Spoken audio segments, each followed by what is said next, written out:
بتائیے گا اب London high court نے بھی اس بھگوڑے عادل راجہ کو جھوٹا قرار دے دیا ہے، کیا کہیں گے آپ؟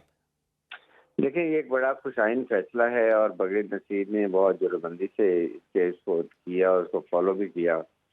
اور الٹیمیٹلی حق جو فیصلہ ہوتا ہے وہ حق کی فتح ہوتی ہے، اور آپ نے دیکھا اس کو 50,000 کا جرمانہ بھی ہوا ہے، 2,60,000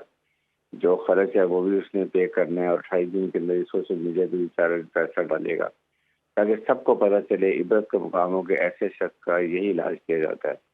اور یہ ایک سبق ہونے سے باقی جو لوگ بیٹھ کے پاکستان کے خلاف باہر ملکوں میں بیٹھ کے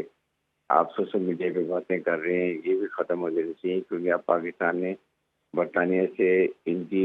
واپسی کی بات کر لی ہے، جس میں انہوں نے بھی ملاقات کی تھی ہائی کمشنر سے اسلام آباد میں، اور وہاں یہی کہا ہے کہ یہ دونوں کو آپ واپس کرنے کے لیے بہت سخت مثال پھیلا رہی ہیں، اور پاکستان میں مسلح افواج کے خلاف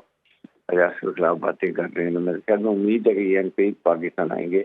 اور یہ عبرت کا نشان ہوگا باقیوں کو لے جو آئندہ جو ایسی باتیں کر رہے ہیں وہ باہر سمجھتے ہیں کہ ہم قانون سے والا دار ہے۔ تو میرے خیال میں بڑی اچھی بات ہے، اور امید کا نجات ہو رہا ہے یہ بھی کہ یہ پیسے 28 دن کے اندر یہ جمع کے ورنہ اس کو جیل بھی ہو سکتی ہے۔ اچھا برگیڈیئر صاحب، جس طرح سے آپ نے نشاندہی کی کہ جلد ہی یہ پاکستان آئیں گے اور اس کے لیے اقدامات بھی کیے جا رہے ہیں، تو کیا سمجھتے ہیں کہ جو عدالتی فیصلہ دیا گیا ہے اس میں تو پنجاب کے الیکشن کا معاملہ ہو، مبینہ ملاقاتوں کا معاملہ ہو یا رجیم چینج، تمام بیانیے جھوٹ قرار دیے گئے ہیں، تو مقاصد آخر کیا تھے؟ اور ان سے ملتے جلتے لوگ جو اسی عناصر کا شکار ہیں اور اسی طرح کا بیانیہ بنانے کی کوشش کر رہے ہیں، ان کے لیے کیا سبق ہونا چاہیے؟ اب سبق ہو گیا نا کہ جب ایک کو سزا وہاں پر ہوئی ہے اور بڑا ہیوی جرمانہ ہوا ہے اور اخراجات بھی کورٹ کے دے رہا ہے، اور اس کو اب سمجھ آ جائے گی کہ یہ اب جس کو 28 دن سوشل میڈیا پہ بٹھانا پڑے گا، تو پھر باقیوں کے سبق آموز ہے، ان کے لیے یہ لیسن ہے کہ آئندہ اب جو بھی پاکستان کے خلاف اس طرح کی زبان استعمال کرے گا، ریاست کے خلاف سے مسلح افواج کے خلاف سے بسرات کے خلاف، ان کے خلاف پاکستانی حکومت بڑی سختی سے عمل کرے گی، سختی سے ان کی کیس پرسو کرے گی، ان کو سزا دلائے گی، اور بھی انشاءاللہ جب یہ واپس آئیں گے یہ ایک اور ان کے لیے دھچکا ہوگا ایسے لوگوں کے لیے، آئندہ کہ ہمیں پکڑ کے لائیں گے اور پھر نشان عبرت بنایا جائے گا تاکہ آئندہ بھی ایسی بات نہ کر سکے۔ بالکل صحیح۔ برگیڈیئر صاحب ہمارے ساتھ ہی رہے گا، ہمیں جوائن کیا ہے major general retired Tariq Rashid صاحب نے۔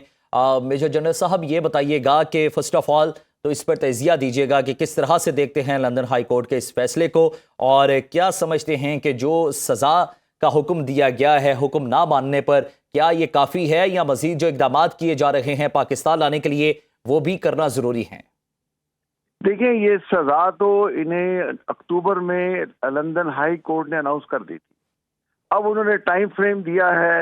اور جرمانے کو بڑھا کے $3,10,000 کر دیا گیا ہے، تو یہ 12-13 کروڑ روپے بن جاتے ہیں، انہیں سمجھ آ جائے گی۔